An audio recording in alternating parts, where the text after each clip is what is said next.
To shape the frame, I like to use these little wooden dowels. I get them from the Home Depot and just cut them down to about these 4 or 5 inches. So anyway, you could use the end of your hammer or whatever.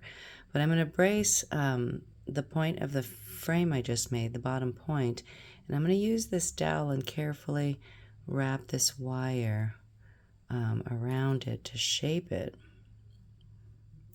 And the important thing here is that I'm going to make sure, it's a little bit hard under the camera, but where the wires cross at the top, it's important to be center over the bottom tip so that when you bring these wires together up here to create a bail, your bail won't be listing to the left or to the right. It'll be center. So I'm going to kind of give it a shape like that, and I like to brace my thumb right here and roll these little edges out just a little bit. We're going to have to shape it a little bit more with our hands, but you can see that I've got a nice form going on for my frame. Might be a little bit big, but I can work it down a little bit.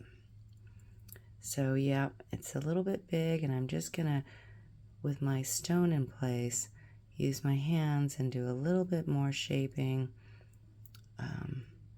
I think that's about right. Pretty happy with that. Yeah.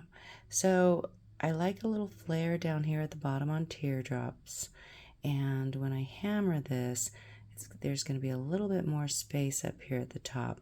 So we should have just a little bit of space around our stone to do some additional, to add some additional wires.